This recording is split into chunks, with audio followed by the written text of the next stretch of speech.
Los ideales nos juzgan y nos oprimen, y sin embargo, no podemos vivir sin ideales. Una de las cosas que yo veo de la sociedad contemporánea es que se está produciendo una deformación voluntaria de los ideales, una renuncia, más que una deformación, aunque también una deformación de los ideales, porque son considerados como intrínsecamente represivos. Esto se ve desde las relaciones afectivas, como el ideal de la monogamia tradicional se concibe como una institución represiva de los impulsos libidinales, ¿no?, del ser humano, hasta los cánones de belleza estéticos, ¿no? Como incluso hemos tenido corrientes artísticas en las últimas décadas de matiz o de tendencia feísta, es decir, pretendidamente rompedoras de la armonía, integración de los elementos estéticos, simetría, etc. Un ejemplo muy claro que se me ocurre ahora, un artista que se crió en Alicante, que es Nati Peluso, pero bueno, pues podemos encontrar muchos, que, bueno, pues aparece en muchas de sus fotografías pues, con un ojo de cada color, con un diente negro, ¿no? Que parece que tiene algún tipo de enfermedad o alguna cosa por el estilo. Y bueno, esto es algo que ya habíamos visto en la contracultura desde los años 60 hasta ahora. Occidente toca techo, toca fondo, mejor dicho, ¿no? En la Segunda Guerra Mundial, inmediatamente después hay un resurgir, un ensalzamiento de los valores occidentales, pero no demasiado después, es decir, sobre todo a partir de los 60, se produce ese sentimiento de vergüenza por todos los procesos de descolonización, ya no solamente descolonización material efectiva de las antiguas colonias de las metrópolis europeas, sino también de una crítica, una revisión al pensamiento colonial, o el pensamiento que ha justificado ese colonialismo, esa apertura al multiculturalismo, esa apertura a nuevos sistemas de valores y esa autocrítica, ¿no? La deconstrucción y todo esto que ya está muy manido, ¿no? Y aparecen movimientos contraculturales, es decir, que de alguna manera contrarian el sistema de valores subyacente en la visión de los occidentales, en nuestra cosmovisión, pero también, y esto bueno, es un producto heredado de todos los acontecimientos sucedidos en el terreno del pensamiento desde el comienzo de la Edad Moderna hasta hoy, una revisión de, bueno, pues incluso de nuestra metafísica, incluso de nuestros valores fundacionales de pensamiento, que como digo, esto es algo que empieza en la modernidad, con la revolución científica, con la ilustración, la crítica a la dogmática cristiana, a la metafísica cristiana, con la instauración definitiva del método científico como forma o criterio epistemológico privilegiado, es decir, como forma de aproximación al mundo privilegiada y de mayor validez y aceptación.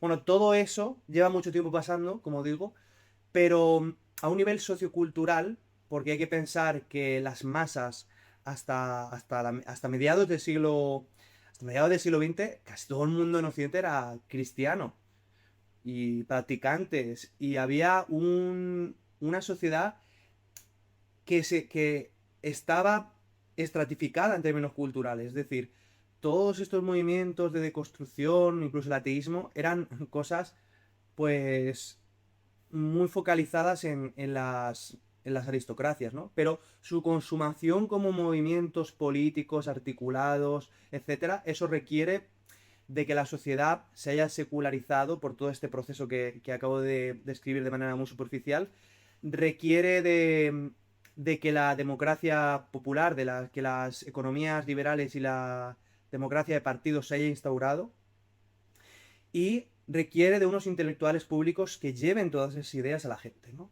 Entonces, la contracultura ya empieza en ese momento y hay muchos movimientos desde los hippies, diferentes corrientes musicales que encauzan también esas pulsiones, que son feístas, anti-jerarquía de valores occidental, etcétera, etcétera, etcétera. Pero lo que vivimos estos años es que eso se ha trasladado no a los movimientos contraculturales, sino a la propia cultura hegemónica. Hay un poema de Stewart Brand, que es un conservacionista, un ecologista histórico. Yo soy especialista, mi tesis es sobre filosofía ambiental, filosofía de la ciencia, que dice algo así como: la contracultura de ayer es el establishment de hoy, es la hegemonía de hoy. Yesterday's counterculture is today's establishment, dice, ¿no? A esto es lo que me vengo a referir cuando, pues, una persona, como por ejemplo Nati Peluso, que es el caso que se me viene así a la mente, que también es el más cercano, tal vez, ¿no? Pero que se me pueden venir a la mente muchos. Incluso el mundo del rap a día de hoy, bueno, pues ha trascendido la cultura general y posiblemente es el nuevo pop en los Estados Unidos y, bueno, el reggaetón es el nuevo pop en España y en Hispanoamérica, ¿no? Y dentro del mundo del rap también vemos todos esos elementos feístas y anti-ideales, ¿no? Ese ensalzamiento. Bueno, lo podemos incluso ver en artistas más famosos, ¿no? Como Rosalía, ¿no? Ensalzamiento de la riqueza, ensalzamiento de la superioridad frente al resto. Que luego sé que, por ejemplo, personajes como Rosalía, yo las he escuchado en entrevistas y no creo que piensen nada de lo que dicen en sus letras. Es algo puramente performativo en el caso de ella, yo creo, pero hay un momento en el que la performatividad arraiga tanto que se convierte en realidad, ¿no? Hay una frase en inglés que es fake it until you make it, ¿no? Como fíngelo hasta hacerlo. Es decir, si no sabes hacer algo, haz como que sabes hacerlo y finalmente lo acabarás por hacer, ¿no? Y por eso la cultura es tan, tan, tan absolutamente importante, porque la cultura nos lleva de manera metafórica, de manera performativa, representativa, etcétera, a estos repeticiones o a estos vicios que empiezan de manera estética y acaban por trasladarse a la ética. De hecho, la ética y la estética son indisociables, indisociables. Entonces, ese feísmo estético, esa chabacanería pretendida, esa transgresión, ese transgredir lo ya transgredido, que es un ciclo que no para de repetirse, ¿no? Esa persecución de cualquier vertebración de los ideales en pro de un ideal claro y superior, es algo que estamos viviendo hoy y que, sin embargo, nos...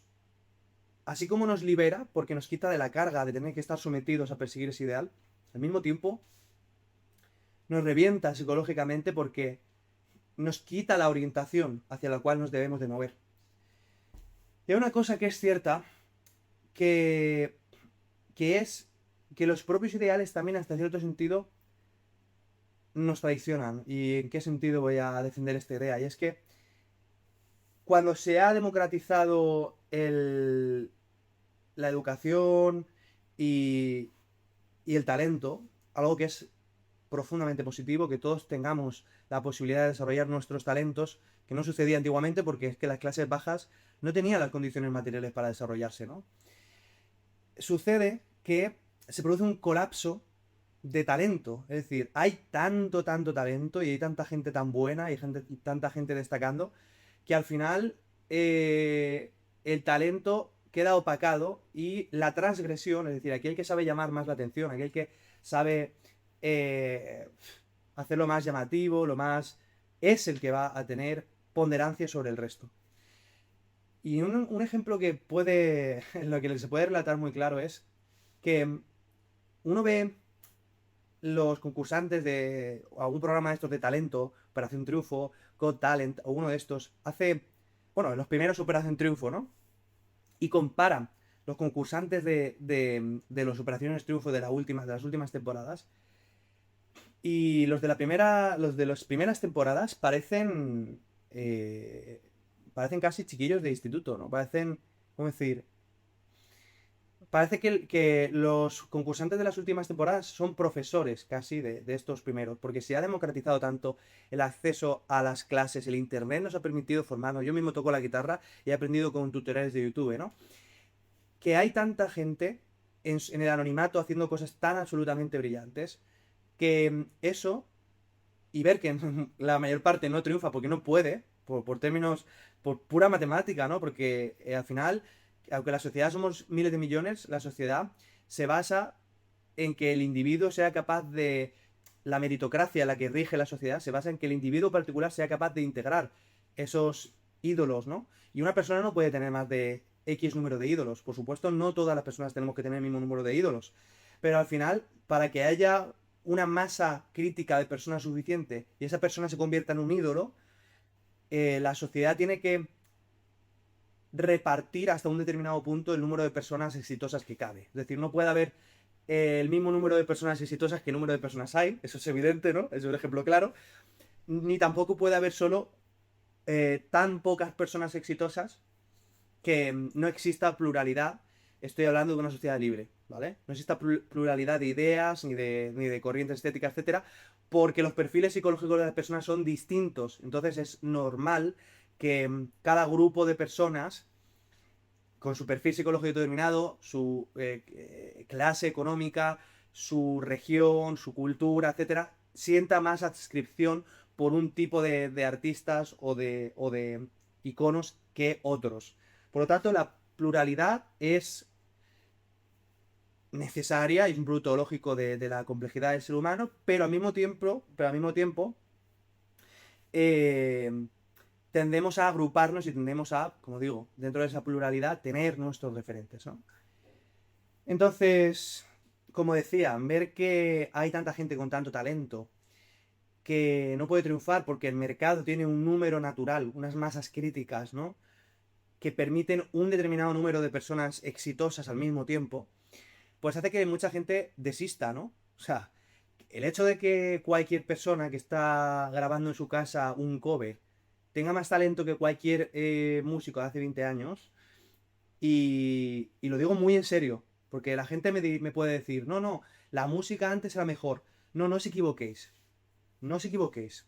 Lo que sucede es que la música hegemónica hoy no se rige por los mismos cánones que lo hacían en un pasado, porque antes los músicos eran filtrados por las discográficas y eran filtrados por su talento, por su capacidad creativa, por todas esas características aristocráticas, por así decirlo, basadas en esa virtud, en ese ideal de lo que la música debe de ser. Por supuesto también el elemento de transgresión formaba parte porque todo el mundo quería iniciar una nueva corriente musical y capitalizar esa atención a través de la novedad. Siempre ha existido la novedad. Lo que pasa es que a día de hoy la novedad lo es todo. Que ha desaparecido ese proceso de filtración en el cual las discográficas filtraban lo que ellas, seleccionaban lo que ellas querían, ¿no? Y lo que era más conveniente en sus términos, etcétera. A día de hoy, con internet, en fin, ¿qué voy a contaros de esto? Ya está muy manido, muy hablado, ¿no? Pues la transgresión en una cultura que es rápida, que es el reel, el TikTok, es lo más importante. Por lo tanto, sucede que muchos artistas de éxito no tienen nada de talento. Pero eso no significa que los músicos hoy sean peores. Hay muchos más músicos que antes, mucho más formados, con muchísimas más herramientas y más talento y más de todo. Y muchos de ellos hacen música y tienen su público, pero no están en los puestos más altos de la pirámide exitocrática, que es el mundo en el que vivimos. No es un mundo meritocrático, es un mundo exitocrático.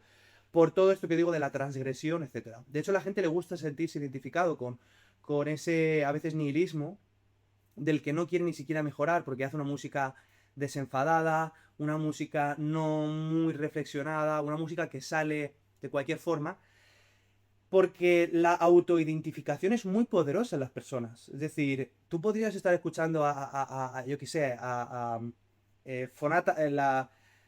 sonata en fuga, ¿no? De Bach o cualquier... En fin, he querido decir la cosa que sonase más típica, ¿no? De música clásica, Beethoven, yo qué sé. Pero tú te sientes desconectado generacionalmente, estéticamente, psicológicamente con esa música, a no ser que hayas recibido una educación musical, a no ser que tengas un sentido crítico abarcador a través del tiempo, etcétera, etcétera. Pero si eres una persona normal, te vas a sentir más identificado con un trapero de hoy. Bueno, el trap ya se está pasando de moda porque las dinámicas también van así rápido, pero en términos generales, te vas a sentir más identificado con una música, Bad Bunny o cualquier cosa de estas de hoy que con Beethoven o con Bach o con cualquier compositor de, en fin, decimonónico o dieciochesco, ¿no? Entonces, los ideales han muerto en cierto sentido porque eran represivos, en cierto sentido porque cuando se democratiza el talento y parece que casi cualquier persona pegas una patada a un árbol y toca el piano de puta madre, o toca la guitarra que te mueres, o tiene una voz bestial, al final otra serie de componentes que están al margen de eso son los que acaparan, capitalizan la atención. Y sin embargo, el hecho de que toda esta serie de factores, por supuesto lo que mencioné al principio, el fin de la metafísica cristiana, la cosmovisión del mundo, que hoy es una cosmovisión cientificista en su gran mayoría, eh, todos los movimientos de deconstrucción, etcétera, todo eso se ha conflagrado, se ha unido para resultar en la desorientación que hoy vivimos. ¿Qué es ser un buen músico hoy? ¿Qué es ser bello, incluso estéticamente? ¿Qué es una mujer bonita, ¿no? Yo creo que en el fondo de todos nosotros sabemos qué es lo que es ser un buen músico, sabemos qué es lo que es qué es lo que es una mujer bonita, o una persona inteligente, o cualquier ideal al que nos podamos referir. Pero hemos decidido no seguir persiguiendo ni practicando esos ideales por pura conveniencia y al mismo tiempo nos estamos ahogando y estamos castrando nuestro propio potencial personal y como sociedad. Hay que ser compasivo, porque esto pasaba antes mucho, con quien no encaja los ideales. No hay que hacer bullying, no hay que hacer sometimiento, porque cualquiera de nosotros tiene fallos, no todos nosotros tenemos fallos, pero cualquiera de nosotros puede no encajar ni siquiera básicamente, o sea, fundamentalmente, en ideales, va a la redundancia, básicos, y nadie quiere ser excluido, ni perseguido, ni quiere ser mirado con recelo, por lo tanto, hay que ser compasivo.